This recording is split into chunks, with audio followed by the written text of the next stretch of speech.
Биографический салон – место, где рассказывают живые истории, где с трепетом относятся к памяти людей, которые пережили страшные события 1992-1993 годов. Носители этой истории сами рассказывают, где и как их встретила Отечественная война и через какие испытания им пришлось пройти. Лиана Джинжоли относится к тем женщинам, которые на своих плечах вынесли всю тяжесть ужаса тех лет. Военных потерь было бы намного больше, если бы не подвиг медработников, боровшихся за жизнь раненых воинов. В 1992 году Лиана, мать троих детей, работала в Сухумском аэропорту медсестрой. Тогда она и подумать не могла, что начнется война, и ей придется, оставив своих детей, уехать в Качару, где она и прошла всю войну. 14 я была на дежурстве в аэропорту, в центре. Там народ собрался, там начались какие-то движения. Я там в медпункте проверяющая предполетный. Каждую минуту не могу выходить, что там говорят и что там происходит. Но вот здесь мальчики, которых проверяю, летчики, говорят, что у вас война началась. Я говорю, нет, слушайте, откуда, какая война? Война, говорит, у вас. Ну, тут я на дежурстве, дети одни дома. Пришла моя заведующая и говорит, Лиана, началась война, тебе надо собираться.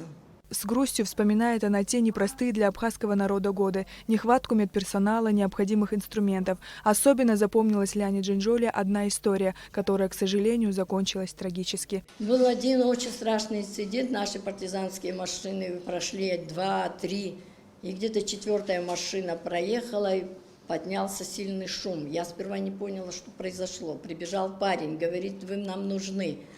Я хватаю сумку, бегу с ним. Мы уже пешком, уже у нас нет никакой машины. Я спрашиваю, куда мы бежим? У нас на позиции произошел ужасный случай. Я говорю, ну давайте бежим. Пробежали мы с ним, я не знаю, это, наверное, километр мы с ним бежали.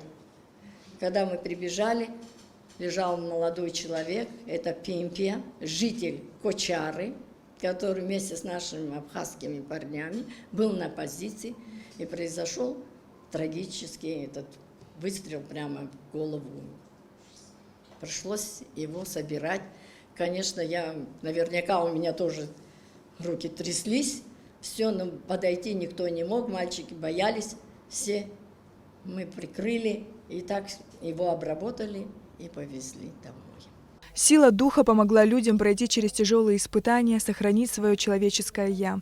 Нужно, чтобы об этом знали как можно больше людей. В этом смысл встреч биографического салона. Мать троих детей, которая, несмотря на то, что могла бы со своими детишками оставаться там, где безопасно, но тем не менее она решила, что это ее долг быть с теми, кто нуждается в ее помощи. И вот все это время, всю войну она находилась в местах, где было опасно, где было тяжело, вдали от своих детей. Вот мы хотели бы немножко внимания уделить ей, пригласить сегодня, как-то сделать приятное людям, которые сделали все для того, чтобы сегодня мы жили мирно. Роль медсестер во время войны была неоценима. Спасая бойцов, они нередко погибали сами. Женщины сражались наравне с мужчинами, порой проявляя невероятное мужество и храбрость. Их подвиг навсегда останется в истории нашей страны. Сария Гварацхеля, Томас Чиковани, Абхазское телевидение.